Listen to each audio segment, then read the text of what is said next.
هاوڵاتیانی بەڕێز ئەم کاتەتان باش.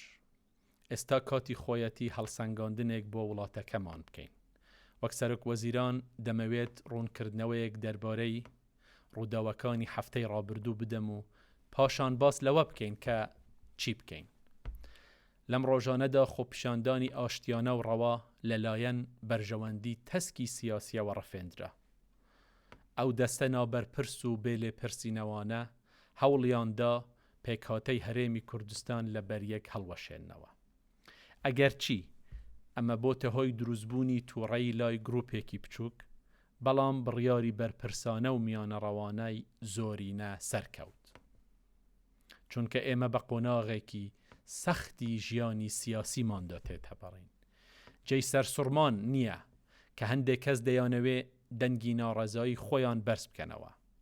ئەوەی جێی خۆشحاڵیە ئەوەیە کە هەرە زۆرینەی گەلی هەرێمی کوردستان لە هەمان کاتدا پەیامی خۆڕاگری دووبارە دەکاتەوە. ئێمە لە ڕابردووی دوور و نزیکماندا بە قۆناغی زۆر لەمە سەختردا تێپەڕیوین. لەم باوەڕەدام ئەگەر نەهامەتی ئێمە بەسەر ملەتێکی دیکەدا بهاتبایە چۆکی پێدا دەدان. ئێمە کاروانی خۆڕاگریمان هەر بەردەوامە. دەمەوێت دەربارەی خۆپیشاندانەکانی هەفتەی ڕابردوو ڕاشکاو بم. ڕادەربڕین لە ڕێی خۆپیشاندانی ئاشتیانەوە مافی بنەڕەتی هاوڵاتیە و بەشێکی گرنگی دیموکراسی هەرێمە. بەڵام منیش وەک گشت هاوڵاتی و سەرۆکایەتی بەرپرس زۆر دڵتەنگم بە ڕووداوەکانی قەڵاتزێ، کەلار و شار و شارۆچکەکانی دیکە. لە ناخی دڵمەوە سەرخۆشی لە خێزانی ئەو شەهیدانە دەکەم و هیوای چاکبوونەوە بۆ بریندارەکان دەکەم کە بەبێ گوناح کەوتنە بەر هێرشی ناڕەوا. ئەم جۆرە هەڵس و کەوتە گەل دابەش دەکات. دژمنەکانمان کە بە ئاشکرا پیرۆزباییان لە خۆیان و لەو نابەرپرسانە دەکرد زیاتر خۆشحاڵ دەکات. بەڵام من ئاشکرا دەبینم کە هاوڵاتی و سەرکردایەتی بەرپرس دەڵێن دەبێت ژیرانە مامەلە لەگەڵ ئەم بارودۆخە ناسکەدا بکەین. فتنەگێڕی لە هەر لایەک و کەسێکەوە سەر هەڵبدات نابێت ببێتە هۆی زیادەڕەوی.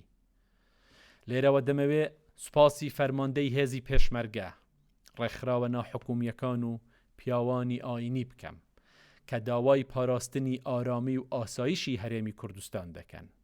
سوپاسی ئەو کەسانەش دەکەم کە خۆیان لە بەشداری شەڕی میدیایی و تۆری کۆمەڵایەتی دوور دەخەنەوە تا ڕێ لە دابەشکردنی پتری هاوڵاتیان بگرن. بەڵام ناکرێت ئەو هێز و بەرژەوەندیە سیاسیانە لە بیر بکەین کە مەبەبەستی سوودی کورتخایەنی خۆیان ئاگریان هاوێشتە ماڵی هاوبەشمان. کاتی پێکهێنانی ئەم کابینەیە بەو پەڕی باوەڕەوە کارم بۆ بەهێزکردنی یەکڕیزیمان لە چوارچێوەی ڕێککەوتنی حکوومەتێکی هاوبەشدا کرد. بەداخەوە ئەوانەی قسەی شیرینیان بۆ پاراستن و پتەوکردنی دیموکراسی و 4 ساڵی حکومڕانی ئارام و بەرپرسانە دەکرد لە ڕێککەوتنی هاوبەشمان لایاندا. هەندێکیان نائارامیان گەیاندە ئەو پەڕی نابەرپرسی و بڵاوکردنەوەی دەنگ و باسی بێبنەما و دوور لە ڕاستی. هەروەک دەزانن بارودۆخی نائارام و هێرشی ناڕەوا وای کرد کە داوا لە 4 وەزیر بکەم کە حکوومەت بەجێ بهێڵن. لە ڕاستیدا ئێمە هاوکاریمان لەگەڵ خودی وەزیرەکان زۆر باش بوو. بەڵام هەڵس و کەوتی سەرکردایەتیان بەردەوام خەریکی بنکۆڵکردنی حکوومەتی هەرێمی کوردستان بوو.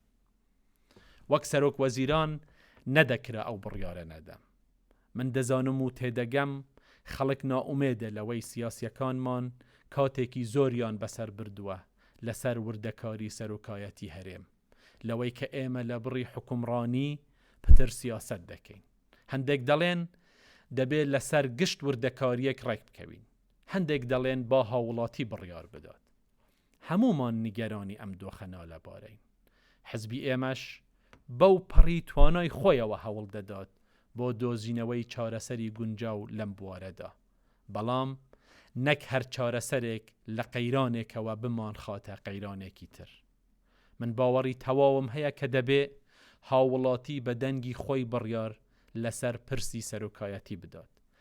ئەمە مافی بنەڕەتی هەمومانە ئەگەر نە لە ڕاستیدا دەستهەڵاتی بڕیاردان دەدەین بە کەسانێک کە گەل ناتوانن لێیان بکۆڵنەوە. منیش وەک ئێوە لەو باوەڕەدام کە خەڵکی هەرێمی کوردستان سەرکردایەتیەکی بەهێزی دەوێ، بەهێزی نەک بەو مانایەی کە خۆیان لە گرفت و کێشەکان گێل بکەن، نە بەو مانایەش کە گرفت و کێشەکان لە هەموو شوێنێکدا بدۆزینەوە بێ دەستنیشارکردنی چارەسەری گونجاو و بنیاد نەرانە. بەهێزی واتە بوێرانە و بە باوەڕ بەخۆبوونەوە دان بە گرفتەکان و کێشەکانماندا بنین، ڕوبەڕوویان ببینەوە و چارەسەری گونجاویان بۆ دیاری بکەین. بێگومان لە ماوەی چەند مانگی ڕابردوودا دەنگی ناڕەزایی خەڵکم بیستووە. ئێمە بەردەوام گوێمان لێگرتوون. دەزانین کە فەرمانبەران و کارمەندانی بە وەفای حکوومەت چەندین مانگە موچەی ڕەوای خۆیان وەرنەگرتووە. سەرباری مەترسی و هێرشی دەرەکی بەو پەڕی توانامانەوە هەوڵمانداوە سەرچاوەی پێویست بۆ هەرێمی کوردستان دابین بکەین. ئامانجی سەرەکی من وەک سەرۆک وەزیران سربەخۆیی ئابووری هەرێمی کوردستانە تا ئێمە بەهێزەوە لەسەر پێی خۆمان بوەستین.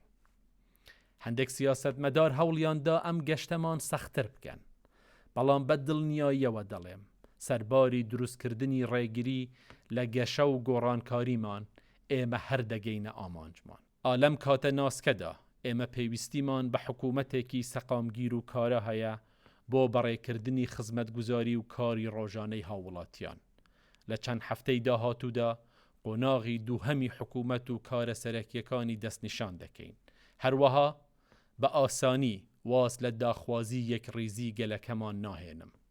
خوێنی پێشمەرگە نەزەردە و نەساوز. ئەوان هەرێمی کوردستان بە گشت پێکهاتیەکانیەوە دەپارێزن. شەو نخونی و ژیان بەخشی هێزی پێشمەرگە و ئاسایش و پۆلیس و دەستگا ئەمنیەکان بۆ ئایندەیەکی گەشە بێ جیاوازی ئایدۆلۆژی حزبی و ناوچەگەری کۆمەڵایەتی و ئاینی. وەک زۆربەی هەرە زۆری خەڵکی ئەم وڵاتە خۆشەویستە دەزانم کە بەرژەوەندی و خاڵی هاوبەشمان گرنگترە لە جیاوازی بچووکمان. مێژووی خەبات و قوربانیمان هاوبەشە. داهاتووی گەشمان پێکەوە بەهێزترە لە خواستی ناحەزانمان. با پێکەوە هەمومان هەڵومەرجی سەختی ئەمڕۆمان بەکاربێنین بۆ دروستکردنی ئایندەیەکی گەش و هاوبەش بۆ خۆمان و نەوەی نوێمان. لە قۆڵای دڵمەوە سوپاسی خۆڕاگیریتان دەکەم.